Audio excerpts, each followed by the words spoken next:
question and answer format is going to be a little bit different at this point. We're going to ask fewer questions, and they also will have just a little less time to answer, but you will have 2 minutes at the tail end to kind of give some closing remarks as well. So thank you. Would you help me welcome him to the stage? Thank you.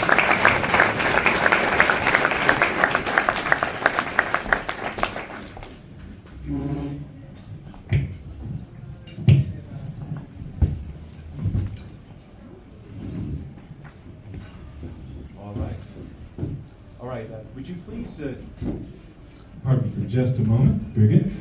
Would you please just test your microphone for me, and so we can make sure that we are being recorded? Sure, thanks. Thanks for inviting me here, Nathan. Yes, sir. Very good, I appreciate that very much. Now the questions we are going to ask are condensed, but we're going to start with a life question, and we'll start with you as well, and then go to our U.S. representative next. So the first one, of course, is, you may have heard it already in the previous round, it's this. Abortion, forgive me, we're going to start with that one that kind of gets to the heart of how you think. And so it's this. The phrase separation of church and state is frequently invoked in debates surrounding public policy. Some choose to ignore the original meaning of the phrase, which was to ensure that there was no established Church of America, and instead imply that people of faith should set aside their moral convictions when governing, even though all laws reflect moral belief. If elected, would you govern according to moral convictions informed by faith, or should those convictions be set aside in public office? And do you believe elected officials bear moral responsibility for the laws they advance, oppose, or permit? And would you please explain? Thank you. Sure. Thanks again, Nathan. I'm Jimmy Skogard. I grew up in Grable and went to Basin High School there. In Grable, my father took me to the Grace Baptist Church as a child in the 1970s. It was a new church, and he brought me there, and during the sermon times, us youngsters would go downstairs in the basement, and I like to call them the church moms, would teach us the parables of the Bible and the story of the Good Samaritan. And I took those things to be, and later in life discovered that those were my foundations. Those were the foundations that defined Jimmy Skogard. The Good Samaritan, and how that ties into the parable or not the parable, but the do unto others as you'd have done unto you. That speaks to me. And when I see the division within our nation, I see something that disturbs me. I know that we are greater when we stand together, when we work together. And that has become important to me. I saw a division within my family over this last election cycle. I've seen division within the state of Wyoming. I've seen division within the country, and I've seen division within the Republican Party. I've been a Republican for 40 years.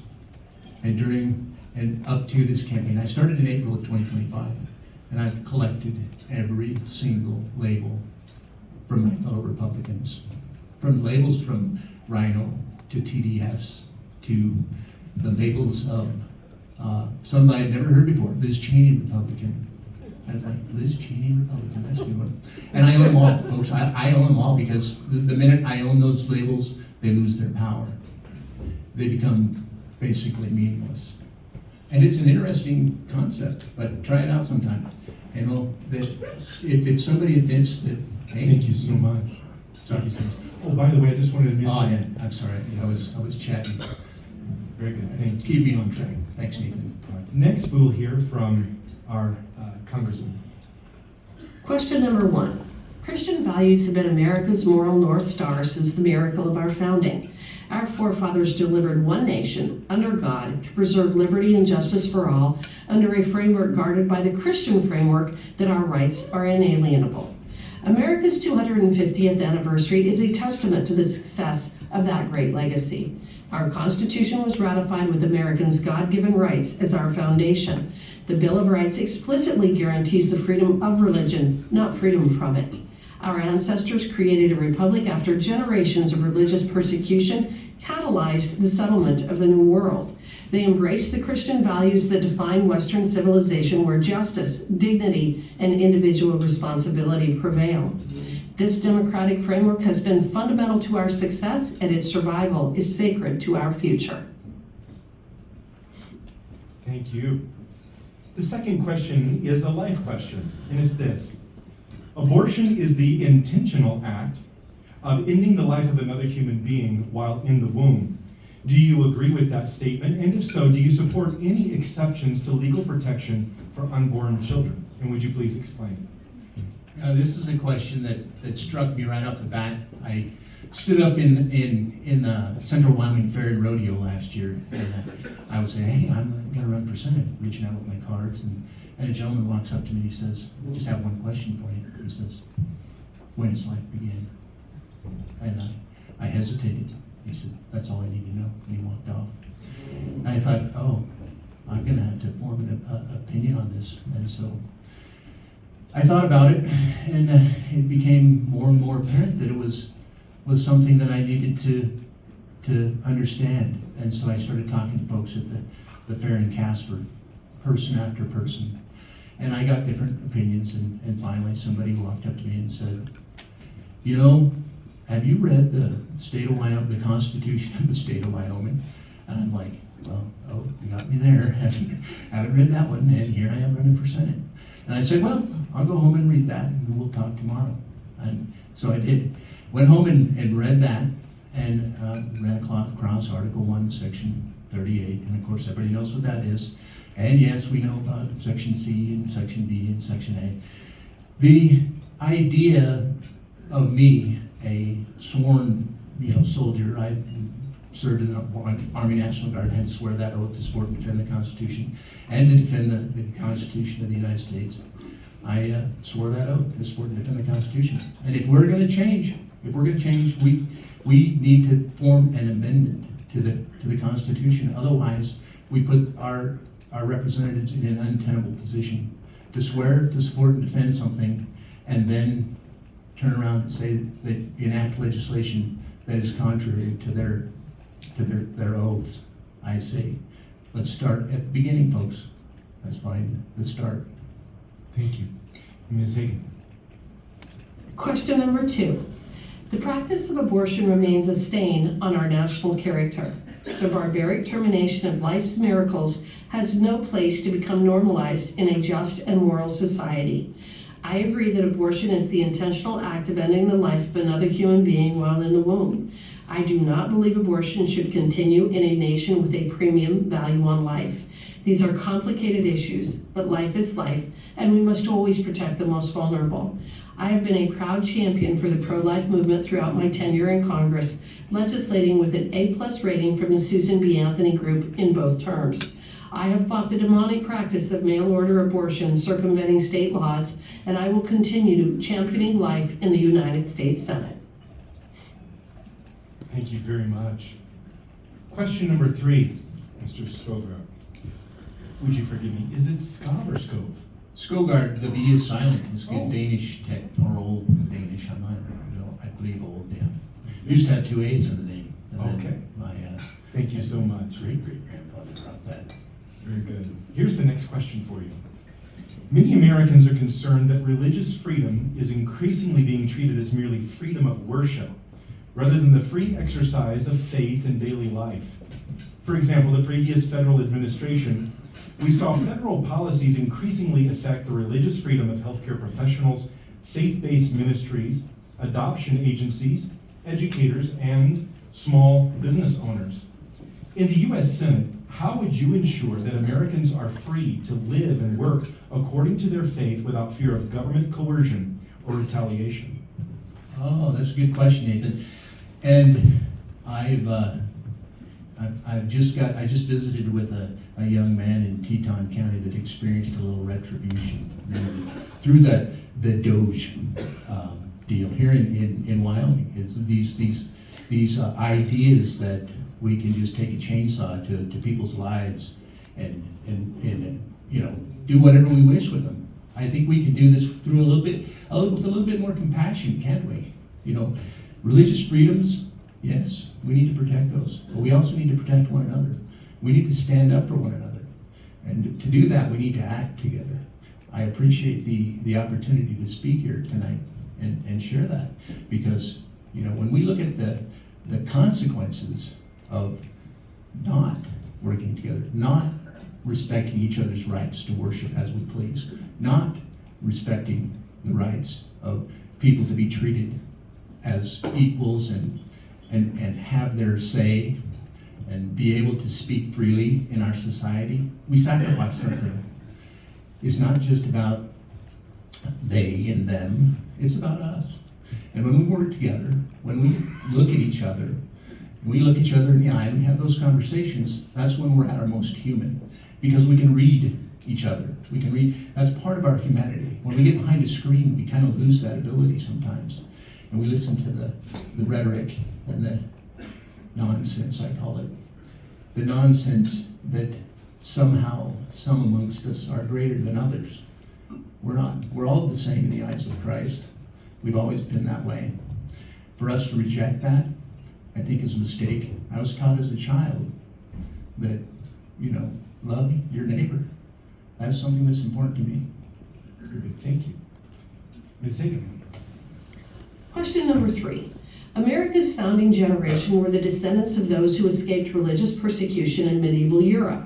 Religious liberty became one of America's first rights protected in our Constitution. In other words, religious liberty is in our American DNA, and this freedom goes both ways. We cannot pretend that religious liberty is guaranteed by merely allowing our neighbors to worship who they please. We must safeguard the religious freedom of all people by restraining the government from compromising that freedom with deliberate coercion. No Christian medical provider should be forced to commit an abortion or dispense abortion pills, and no Christian educator should be forced to use fabricated pronouns. And no faith-based ministry should be the subject of undue government surveillance solely because of their religion, as happened time and time again under the Biden regime. I have always fought against the encroachment of the administrative state on America's sacred religious liberties, and I will continue to do so if I earn your vote to be Wyoming's next United States Senator. Thank you very much. The next question is this. It's on family values. Families are the most basic building block of society, and government can either support or hinder families' rights to make the best decisions about their children's education, about the role in public spaces, and in child rearing. Here's the question. What do you think the role of government should be in supporting the family to make independent decisions regarding their children's education, public spaces, and child rearing? The government has got its place in our lives. Granted, we have asked, especially the federal government, to provide for the common defense. And I believe that the government at the federal level is reaching into state business a little bit too much, and I'd like to see that backed off. Those powers not delegated to the federal government remain with the state and with the people thereof. I believe that's the 10th Amendment. Let's try to work with that one, and let's scrutinize anything that tries to even touch the rights of us as individuals and as members of this great state. We can take care of our own, and you know what? Just leave us alone. I've heard that on the campaign trail. Why can't they, the government, just leave us alone? I'm like, what a Wyoming Senate, just leave us alone. And so, after you guys elect me as your next senator, that's going to be one of my themes. Just leave Wyoming alone. Wyoming can deal with Wyoming. You guys, I don't know. I'm not so sure. But we're going to face some battles, and we're going to have to reach across that aisle. We're going to have to deal with the Democrats. Yeah, we're going to have to deal with them. And what are we going to do with them? Well, we're going to have to talk to them. We're going to have to reach out. We're going to have to say, let's sit down, have a beer, whatever we got to do, and work out these issues. And I'm going to involve you guys in those decisions too. I've got a technology base, and if there's a question about family, of course family is going to come first. Family always comes first. I've even got a story about that one, but I'm running out of time here, so I'll share that one maybe later. Thank you. Very good. Ms. Hagan. Question number 4. The success of a nation hinges on the health of the family unit to carry our dreams into the future. Government can and should embrace the family as the bedrock of society, which is why I again proudly co-sponsored this year's resolution to dedicate June as Family Month. I am also pleased to share the practical progress House Republicans made to support the family in the One Big Beautiful Bill. More than 6 million children already have Trump accounts open in their name, affording the next generation to make investments, to purchase homes, open businesses, or pursue higher education. Working families will also benefit from the permanent expansion of the child tax credit to $2,200 indexed for inflation, and Americans are no longer compelled to pay federal taxes on tips and overtime, allowing our neighbors to keep more of their hard-earned money to pay their expenses. New parents will also enjoy more time at home with newborns thanks to the One Big Beautiful Bill, making the employer-provider paid family and medical leave permanent. Government should never lose focus on the family at the center of decision-making. I will always think of families first as I serve you. Thank you very much. Last question. It is this, it's on education freedom. And of course, I'm so thankful for this race, just to ensure equality between the two. We did give you guys these questions ahead of time so you could look them over. So here's the last one. Closely related to parental rights and family values is the question of who's responsible for educating the next generation. Some believe the government should direct and control education, while others believe parents are best positioned to determine the educational needs of their children and should have access to a variety of educational options. Here's the question. What do you believe is the proper role of parents in their children's education, and what public policies do you support that advance educational freedom and parental choice? I visited with a young lady in Casper about homeschooling, and she was an educator, and she chose to homeschool her children. I just kind of thought, when I was a kid, that wasn't really an option. We went to school, and if we messed up, and my dad found out about it, well, that was probably the last time we messed up, because we got the education at the end of the stick. And that doesn't happen anymore. So we've got to come up with some new methods, and the methods that we've chosen are homeschooling, and we take more interest in our children, but it's become difficult. It's become difficult because of the expense, the expense that we face. I talked to a lady who said, well, I tried substitute teaching, but after paying for childcare, I had nothing left at the end of the day after I got my check for my substitute teaching. I thought, well, that's wrong. But that's a state issue, not really a federal one. I promised to share a story about something earlier, but it's kind of escaped my mind. I apologize. Back to the question at hand. That's good, Nate. Very good. Thank you very much. All right, Ms. Zagerman. Question number 5. Parents are the ultimate decision makers for their own children, period. Parental rights do not end at the schoolhouse door. They never have, and they never should. As chair of the Anti-Woke Caucus, I have been proud to stand with parents in an era when arrogant government officials have sought to replace parental wishes in order to indoctrinate children with their own secular worldviews. Poured in libraries and hidden pronoun pins concealed from parents have no place in taxpayer-funded institutions. Parents must have veto power over radical agendas designed to brainwash our children. I have introduced multiple bills to safeguard the rights of parents, including the Parental Oversight and Educational Transparency Act and the Parental Rights Relief Act. These bills protect parents' roles as the arbiters in their kids' education, removing any ambiguity about who is in charge of their children. Children are the future, and I will always stand with parents to protect them. Excellent. Thank you. All right. Last, what we'll give you the opportunity to do is just spend 2 minutes just with some closing remarks. And so let's turn that to you. All right, thank you. I'd like to close with a thank you to Nathan and a thank you to the Family Conservative Candidate Forum, I guess. This is an important event in a lot of the opportunities. I can't believe my counterparts didn't make it, but anyway, the bottom line for me is division, folks. When we get divided one against another, we don't get things done. This country was made great by the greatest generation after World War II. That's when we rose to prominence, and it was because we worked together. Not because we fought with one another, not because we accused one group or another group of doing something. We worked together. We worked to find ways to work together, and that's a message that I'm walking through the state and sharing. I honestly believe that. My background is in history, and I look into history, and this is what I see.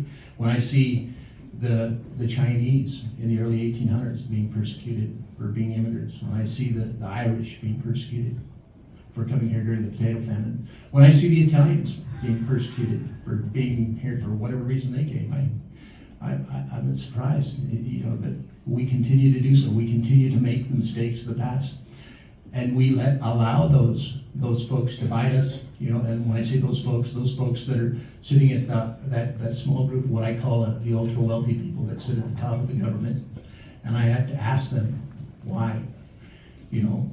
Why the division? The division is for control. And so I come to you as a true son of Wyoming, all the way through. I got my education in Grable Basin, Laramie, worked in Casper, and I'm just here in Wyoming, and this is what I see.